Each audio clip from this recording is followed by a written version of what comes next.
sure he'd use it to his advantage. And Vici Gaming, they don't even want Roche to be a possibility. Oh, there goes that courier. Sniped out FY.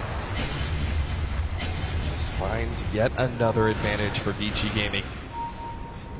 They're pushing forward in this bottom lane. The top lane's pushing out, though. Vici Gaming are going to have to back up soon. I think that will determine this fight, though. Is Eternal Envy actually has a DD rune bottled. No Tail smartly deciding to give it to him.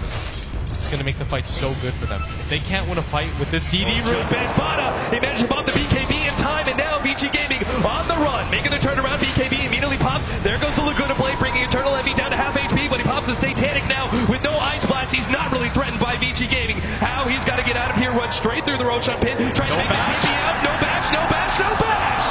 Oh, misery. Heartbroken there as he's unable to get that Spectre bash from Roshan. Cloud9, though, still in a good position. Vici Gaming, the first time they really try and take a fight offensively, lose it.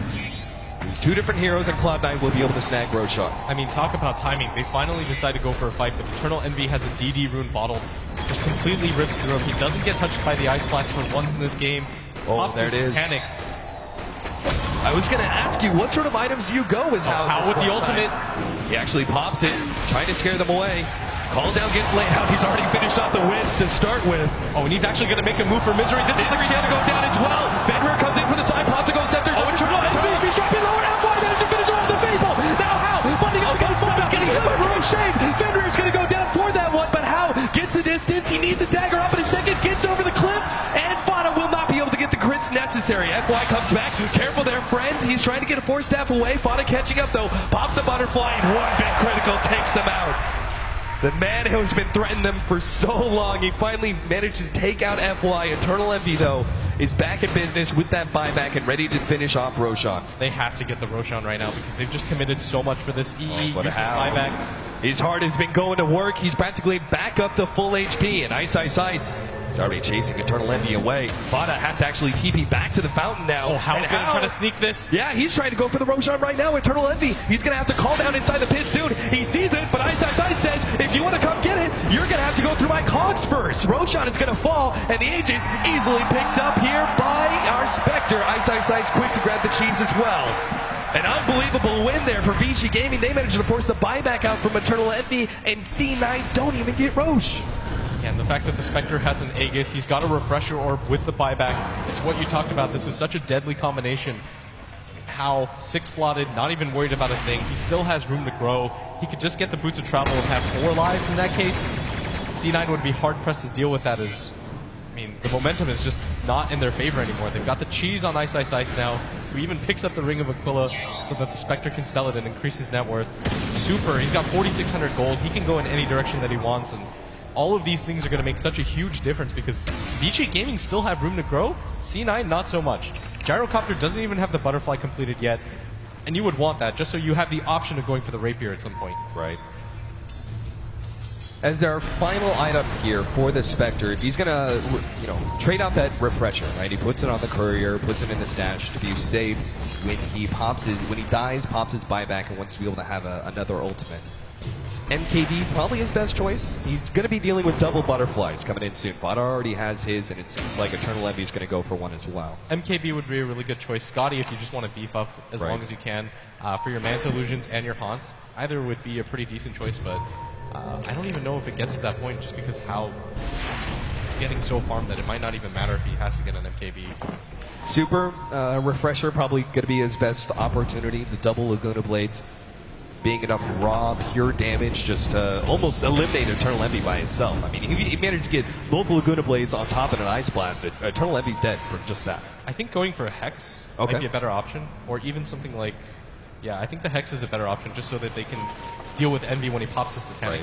There are only 5-second BKBs left in this game, so even if you get the BKB off before the Hex, as long as Super can survive to get it off, it's going to be worth it. And particularly strong with the Blink Dagger that he's already got. I mean, we've seen the power of FY and Super combined with them being able to jump in telekinesis and blow one of the cores up with the Ice Blast over the top. If you add the Scythe of Ice on top of that just extra bit of disable time, it all but ensures that core will go down. For me, what's making the difference is the support farm level. If you look at Fenrir, he had a Midas, he has a full Aghanim Scepter. He's got a ghost or a Glimmer Cape and a Ghost Scepter with Boots of Travel. He's just so farmed and hard to kill. The same thing with the Rubik. We've talked about FI. He's picked up a Soul Booster for himself. Maybe even wants to go for the Octarine Core. That level of farm is just making such a difference. The Wisp from Big Daddy No Tail. I mean, he's been playing it well, but he still only has 5k net worth. Vici Gaming, really for the first time all game, we're going to make the jump. Eternal Envy's big grab. Here we go. There goes the telekinesis. There goes Eternal Envy. No buyback for 2 minutes. This is going to be all on Fauna. Can he carry Cloud9 to victory here? Supernova gets popped. How? Trying to chase around Big Daddy No Tail, wanted to get that kill. The Glimmer Cape is keeping him alive, but finally he will get the kill in the end. How does go down, and that's going to be just the Aegis though. Cloud9 still has to fight this one out. 3 versus 4s. How comes back in? Telekinesis onto both 7. Let's lose the ultimate. FY just showing off at this point in time. Vici Gaming though, objective-based gaming, are now going to go for the tier 3 tower and wait for Cloud9 to come to them.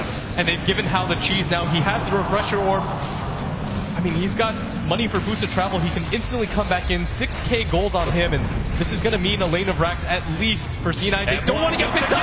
Oh, Fada, he didn't get the Lincoln Sphere in time. Now he's going to be forced out forward, trying to get away, trying to get somehow out of this stun, but he does. Finally going to fall here, blows up in a giant explosion. He's got a buyback, but Vici Gaming just keep marching forward. Misery's going to be the next target of How, hoping to be able to get that last right click. Does get it before Misery can turn around and get the sleep. How? He's trying to get away. Manta pops the cheese just in time, and now he's getting away with the Glimmer Cape already. The range racks is down. How starts going for more objectives, perhaps. He actually start running through the top lane. Seems like they're going to back away. They need to be able to defend their base. Already one tier 4 is down, and a gigantic creep wave is there. They get some distance away from Cloud9's base and back up to defend their own. They got a big victory there. They didn't even finish off the melee racks, though. And in their haste to end the game, they start to realize, oh no, our tier 4s are about to go down. 169 HP on them as Super does complete that Hex, but I mean, this might actually be an opening for C9 as absolutely after this could be exposed. They use the glyph as well. That's something you have to track as a pro team, and this might just mean C9's go time. They think to themselves, okay, they've been on the offensive the entire game. If we allow this to continue to happen, they'll just be the lead. They'll build a lead that's a little bit too insurmountable. C9, I think this is their moment to go for it. They've got, of course, the Wisp. One of the biggest advantages when it comes to backdooring in the late game.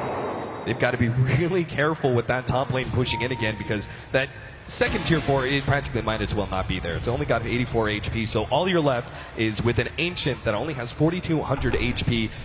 That's chump change to a hero like SF, who's rocking a complete 6-slotted inventory. He just needs to finish up his Satanic.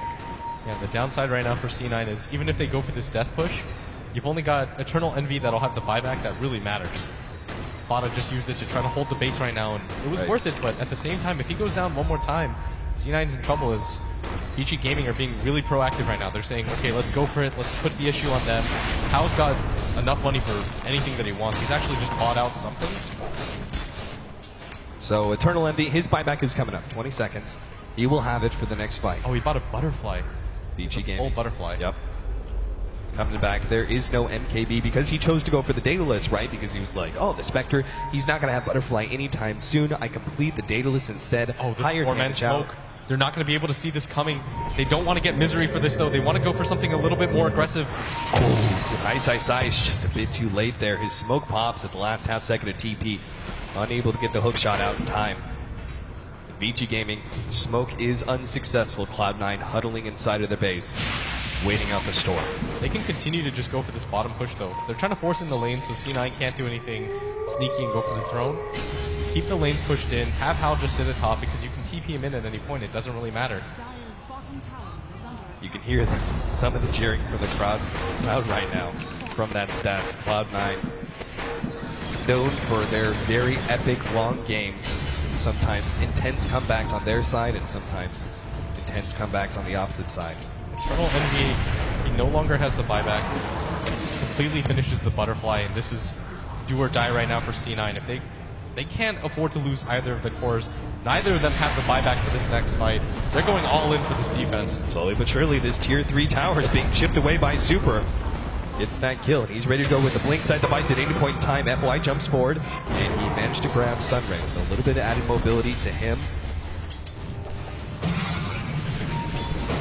Gaming, they have to feel supremely confident. Everyone on their team has buyback that needs it. They've got enough boots of travel on their team. There goes the sight. Ice Blast is coming in, but an Ice Core Staff will actually save Eternal Envy from that one. VG Gaming quickly backing themselves up. The Supernova is popped. So too was Hound's ultimate. Doesn't look like we're going to have much happen on either side. Some ultimates popped. And that Melee Rex in the middle lane drops a bit low. The range Rex is actually going to go down at bottom just from these siege creeps. Oh, and How actually pops a refresher. I think they want to just show himself at top, pretend like they're backing up for this. Right. But actually, they're going to go for the pull back. But How does have the refresher and ultimate on them. And fly with an Octarine core. That's that 1.5 second cooldown spell steal. Unbelievably. I cannot imagine what kind of plays we're going to be seeing from this Rubik. This final clash is going to be coming in. He can cast like 9 spells in a fight if he wants. You can just keep refreshing it non-stop. It's 62 minutes in right now. Ice just snags an invis right in front of Fada.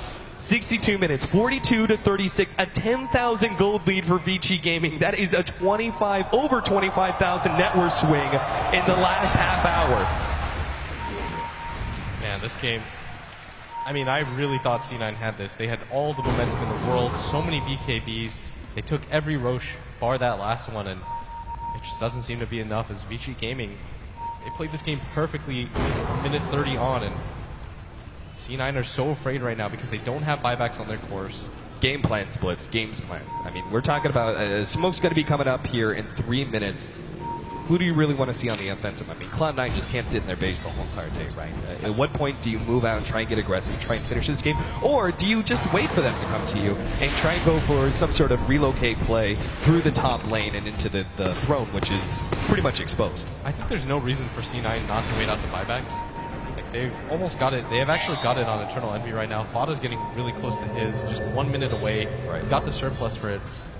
And there's no reason for them to fight before that point. VG Gaming, they're just playing this slow and steady. Even though their top lane is exposed, they don't really care because they know that the advantage is in their favor with How having that refresher orb. And he's actually he's actually toggling it for the diffuser blade right now too. And that's what you were talking about, that 7th item slot that How can afford to have. Why diffuser blade in particular for this rather late game Spectre? Normally, oh Jesus, look at that! They're gonna try and blow up Eternal Envy, but it's not quite enough. The Glimmer Cape will help keep him alive through that Ancient Apparition Ice Blast. How's ultimate goes to work and does a little bit of extra damage. It will finish off No Tail, but the rest of the cores, they survive, and that's what's important. I think it's just for the pure damage potential. He's going to just have a courier dedicated to himself. The refresher orb is on cooldown for another 50 seconds. And Melee Rex is going to go down if Cloud9 don't defend. They seem so hesitant to move forward, though, against that burst damage, but it's not there right now. Oh, they want the next Roshan. The scary thing, though, is that How can't be there for that fight for another 38 seconds. And if C9 are aware of that, they're going to see the refresher orb at top. He still doesn't have boots to travel. It's going to be way too hard for him to join the rest of his team. Right. This might actually be an opening right now for C9. I think they maybe go for some sort of attempt here. They do have at least that one cliff ward up, so they should be able to see Cloud9 coming in to defend Roshan. Roche is down to about half HP just solely because they're missing their big physical damage dealer. But Cloud9, they may not even know what's going on. Roshan's now down to 3k HP. They're going to start TPing back. They're giving up Roshan. It's going to be Agents and Cheese going to VG Gaming. So even as the buyback comes back up for Cloud9, the advantage is still there for VG. Yeah, the Clockwork is now going to pick up the Aegis. I think it's an okay decision considering he's just the least tanky of the group. And he's got 5k gold, buyback, and boots of travel available for him. Fenrir is going to be the holder of the cheese, but it doesn't really matter. If whoever needs it on his team, he'll pass it over. Right. It just has the empty item slot, but VG Gaming, they're a little bit tentative.